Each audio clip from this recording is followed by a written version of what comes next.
तो महिला आरक्षण बिल पास हो गया, लेकिन आज हम महिला आरक्षण बिल पारित होने पर हम चर्चा करेंगे उन महिला सांसदों की जिन्होंने देश की संसद में महिला आरक्षण बिल पर चर्चा करते हुए भारतीय जनता पार्टी की कलई खोलकर रख दी।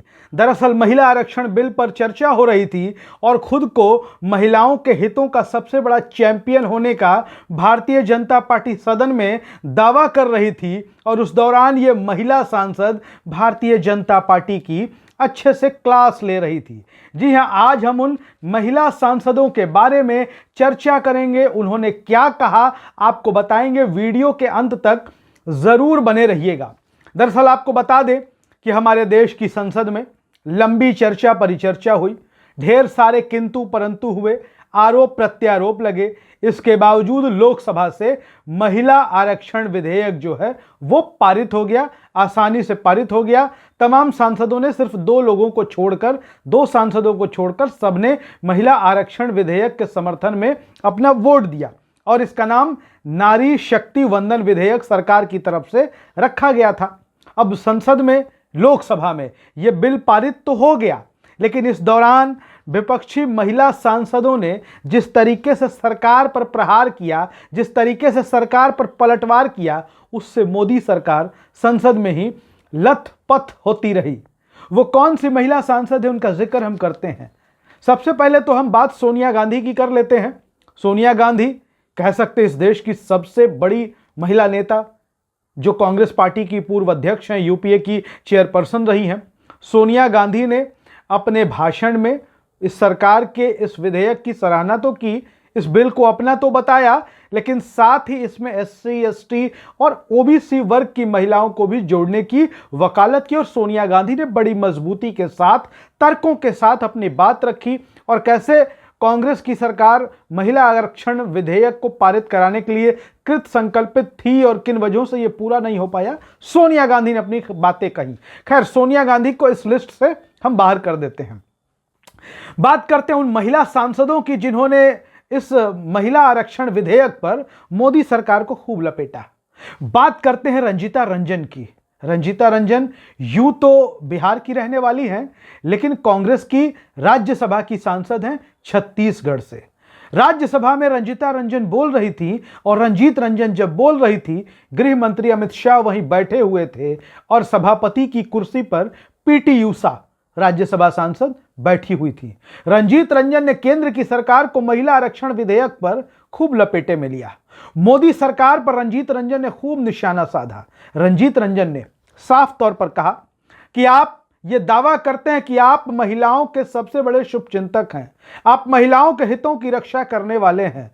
रंजीत रंजन ने कहा महिला कमजोर नहीं है, और रंजीत रंजन ने बड़ा सवालिया लहजे में केंद्र की नरेंद्र मोदी सरकार को घेरते हुए कहा कि अगर आप महिलाओं के हितों के इतने बड़े ही हिमायती थे तो देश की संसद का उद्घाटन हो रहा था, नई संसद भवन का उद्घाटन हुआ, देश की महिला राष्ट्रपति, देश की आदिवासी महिला राष्ट्रपति द्रौपदी मुर्मू को इस उद्घाटन में क्यों नहीं बुलाया गया।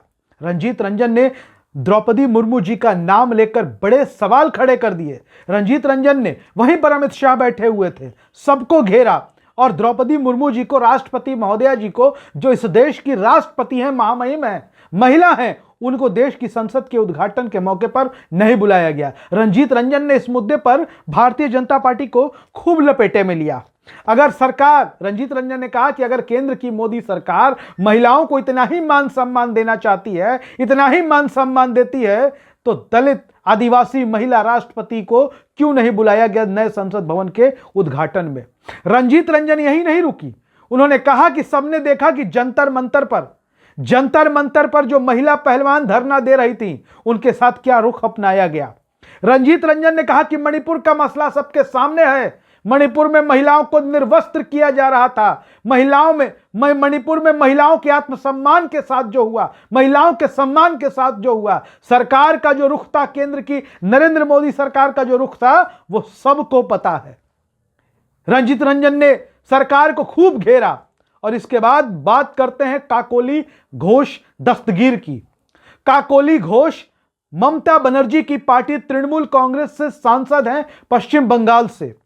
आपको बता दें कि काकोली घोष ने लोकसभा में खूब घेरा केंद्र सरकार को। महिला आरक्षण के मसले पर उन्होंने कहा कि भारतीय जनता पार्टी की ओर से लगातार महिलाओं को नीचा दिखाने की कोशिश हो रही है इस नारी शक्ति वंदन विधेयक के माध्यम से। बड़ा सवाल उठाते हुए काकोली घोष ने कहा कि देश के 16 राज्यों में बीजेपी दावा करती है कि उनकी सरकार है और एक भी राज्य में महिला मुख्यमंत्री नहीं है। उन्होंने पूछा कि इस बिल को लाने में इतना वक्त क्यों लगा दिया गया। काकोली घोष कहती कि 2014 से आपकी सरकार है, क्यों नहीं लाया गया। काकोली घोष कहती है कि देश के लिए मेडल लाने वाली बेटियों के साथ यौन शोषण करने वाले आज संसद में हैं। बीजेपी पर सीधा आरोप बीजेपी के सांसद बृजभूषण शरण सिंह पर। काकोली घोष तृणमूल कांग्रेस की सांसद, और कभी हरसिमरत कौर बादल का नाम ले लेते हैं, शिरोमणि अकाली दल की सांसद बठिंडा लोकसभा क्षेत्र से, कभी बीजेपी की सहयोगी थी। वो बोली कि जब महिला आरक्षण इस बिल को लाया गया तो सभी बड़े उत्साहित हुए, लेकिन जब बिल की डिटेल पढ़ी गई तो सबका उत्साह 24 घंटे के अंदर ठंडा पड़ गया। और जब आप बिल पेश कर ही रहे हैं, आपकी नीति नीयत सही है, तो 2024 के लोकसभा चुनाव में इसको लागू क्यों नहीं किया जा रहा है।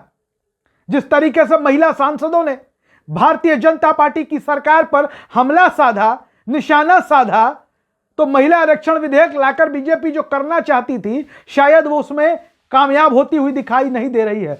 कम से कम महिला सांसदों के बयान संसद में तो यह बताने के लिए पर्याप्त है। आप क्या सोचते हैं इन महिला सांसदों के बयान पर? अपनी राय जरूर बताइए। धन्यवाद।